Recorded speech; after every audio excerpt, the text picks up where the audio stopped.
Welcome back to All This Math. This is Professor Parker, and make sure you are subscribed to the All This Math YouTube channel. Make sure you like this video. Make sure you drop a comment below if you learned something on this video. Also, share this video with some other people and tell people you know about All This Math. All right, so what are we about to do right now? What are we about to get into? We're about to get into some so-called new math. It's got the quotation marks around it because it's seen that it's referred to as new math, but it's not really new, right? What this math does is it conceptually explains why the old math that we did, where we just learned the algorithm, right, and just learned like the steps, and we didn't really care about, why it worked or other ways to get to the answer, right? The new math explains why that worked, all right, which is helpful when you get to the SAT, when you get to other standardized tests, like if your child is trying to get into a private school or something, they're going to see questions that ask them and test them on their conceptual understanding. So like in a question like this, an equation like this, it's not going to be enough if they only have 8 times 4 memorized and they just say it's 32, right? I mean, they should have their multiplication facts memorized. That's great, right? But they should also understand the relationships between numbers and how to break down expressions like this into other expressions, right? And use properties such as the distributive property, which I'm about to get into, right? So there's a reason why like school systems are teaching this, right? It's not to just punish your child. It's not to punish you as a parent. It's not for that.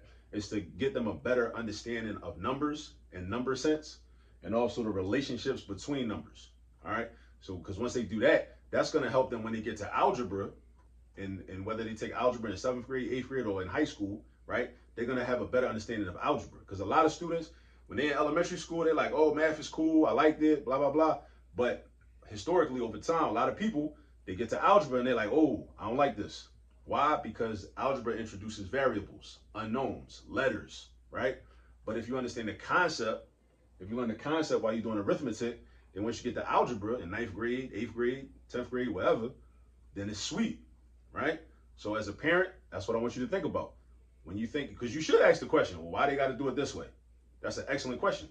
That's one of the reasons they should do it this way, because when they get to algebra, when they get to geometry, when they get to pre-calculus, right?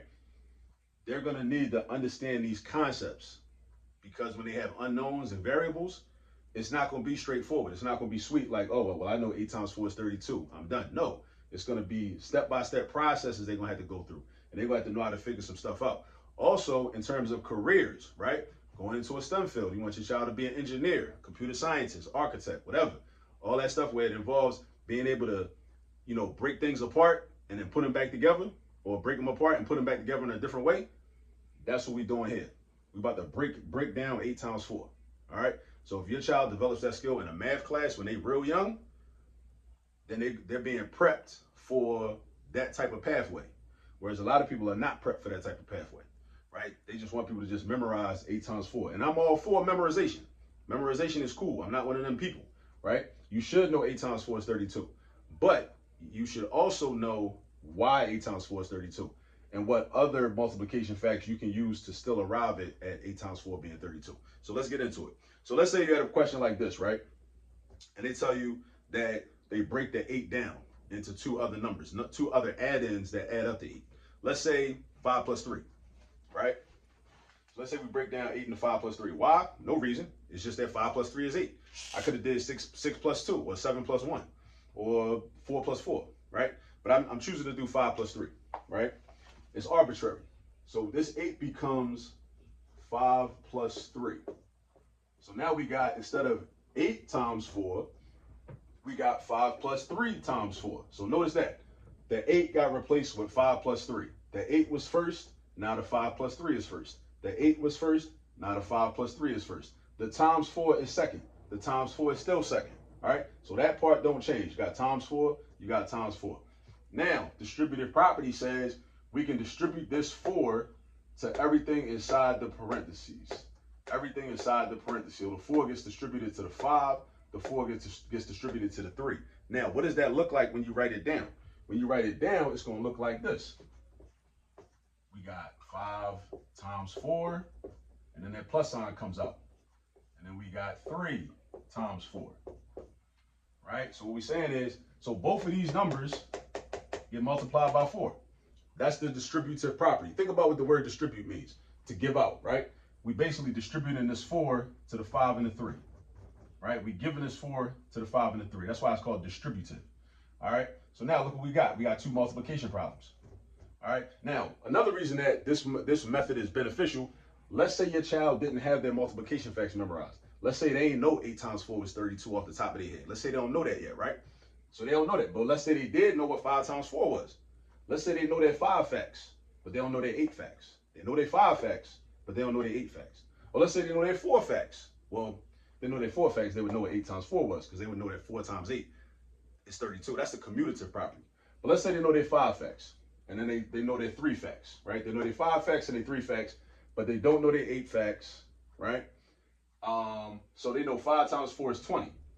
This is another way that this is beneficial, right? And then 3 times 4 is 12. And then you add them together, 20 plus 12 is 32. So it's also a way to verify your memory. So if you do have it memorized that 8 times 4 is 32, you did all this work to get 32. Now, some people look at this and say, well, why we have to do all that? What's the point? What's the point of all that? It's like I told you. This is how you develop what's called number sense. Number sense. You want to have number sense. You want to know the relationships between numbers. You want to know, and your child should know, that 8 times 4 is the same thing as 5 times 4 plus 3 times 4.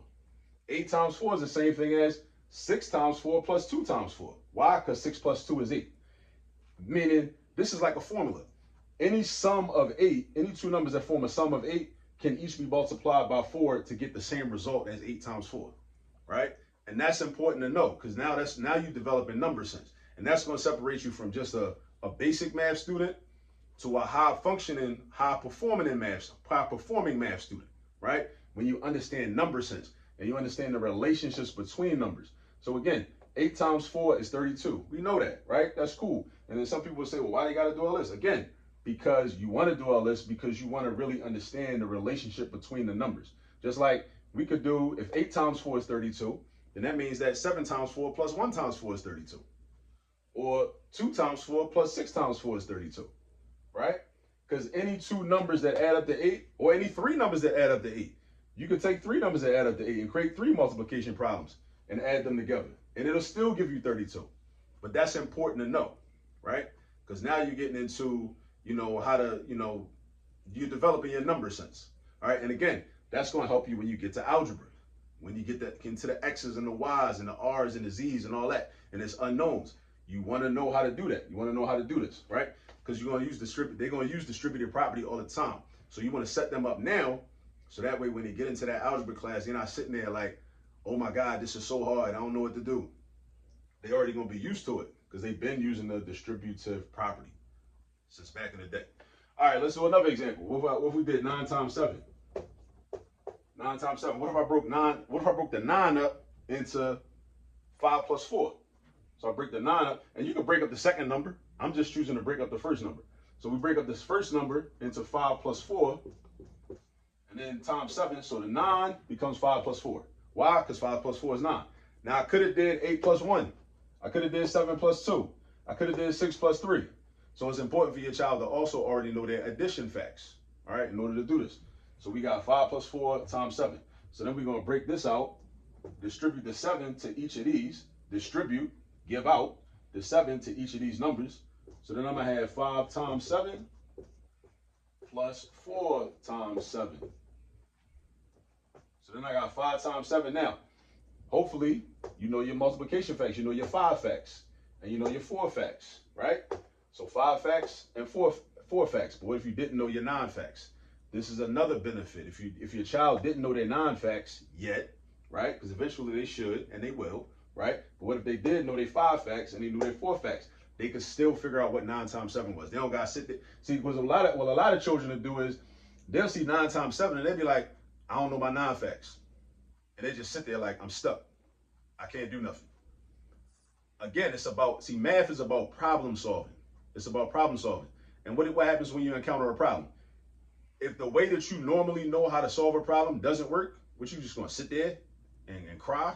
Like sit there and cry about it? No, you try to find another way to solve the problem, right? So if your child don't know that 9 times 7 is 63, all right, cool.